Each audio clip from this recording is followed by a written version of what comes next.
कई बार हम दुखों से निराश हो जाते हैं कि परमेश्वर ये दुख क्यों आया, ये दुख क्यों है। 2004, 5, 2006, 2007, 8, 9 तक, 10 तक मैं हमेशा परमेश्वर के सामने कंप्लेंट ही करता रहता था, खुदावन ये मेरी लाइफ में प्रॉब्लम क्यों नहीं जा रही, सेवा में आने के बाद भी ये दिक्कत क्यों नहीं खत्म हो रही, ये मेरी लाइफ से क्यों नहीं जा रहा, ये संघर्ष खत्म क्यों नहीं हो रहा। आज हम पौलुस की पत्रियों को पढ़ते हैं। अगर हम पौलुस की पत्रियों को पढ़ते हैं, उन 13-12 जितनी भी 13 पत्रियां हैं, तो पौलुस की पत्रियों को पढ़ते पढ़ते हमें यह समझ आती है कि पौलुस ने अपनी 13 पत्रियों में एक ही बात की है, तुम्हारे कैरेक्टर को किस तरह से मजबूत रखना है, क्योंकि शैतान तुम्हारे कैरेक्टर को खत्म करके ही तुम्हारी लाइफ में काम करता है। और पौलुस ने कहां से ये पत्रियां लिखी हैं? जेल में से। जेल कैसे गया? सुसमाचार के लिए, अपने पाप के लिए जेल नहीं गया। वो लोग अपने पापों के लिए जेल जाते और बोलते कि मैं प्रभु के लिए जा रहा हूं, लेकिन बाइबल कहती है वो खुदावंद के कामों के लिए, लोग उससे जेलसी करते थे, वो जेल में गया। जेल में गया तो एक आम इंसान सोच सकता है कि अगर ये परमेश्वर का दास है तो फिर जेल में क्यों गया, फिर प्रभु इसको बाहर क्यों नहीं निकालता। लेकिन वचन में क्या लिखा है? वचन में लिखा है कि जब वो जेल में गया तो वो सारी पत्रियां उसने जेल के अंदर से लिखी।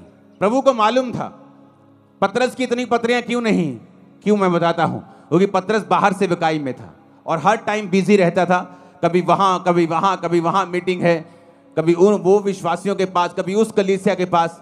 उसकी केवल 2 पत्रियां बाइबल में है, पहला पतरस और दूसरा पतरस। अब जब सेवकाई में कोई तो चाहिए जो इस लेवल का हो, जो पतरस के लेवल का हो, जो यूहन्ना के, याकूब के लेवल का हो, उसी की पत्रियां काम आएंगी। छोटे लेवल का कोई लिखेगा तो उसकी पत्रियों में वो बात नहीं होगी, वो पवित्र आत्मा की भरपूरी नहीं होगी। तो परमेश्वर जानता है कि पौलुस एक ऐसा जन है जो उस लेवल का प्रेरित है। और वचन क्या कहता है? वो जेल में गया और उसने पत्रियां को लिखा। परमेश्वर का उसको जेल में डालने का रीजन ये था कि आने वाले समय में इतनी सेवकाई का असर पतरस का नहीं हुआ जितना पौलुस का हुआ। आज हम किसकी पत्रियों को पढ़ के अपने कैरेक्टर को सही रखते हैं? पौलुस की पत्रियों को पढ़ के, हाँ या ना? पौलुस की पत्रियां पढ़ते हैं।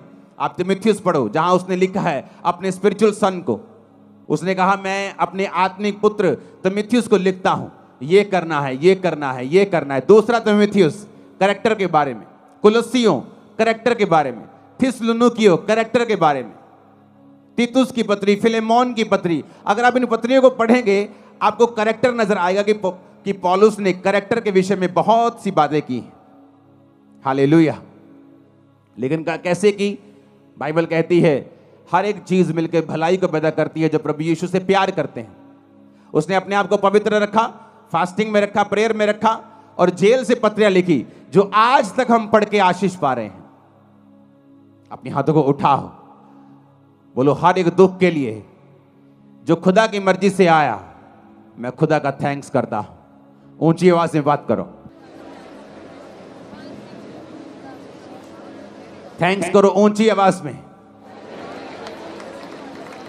और पिता मैं विश्वास करता हूं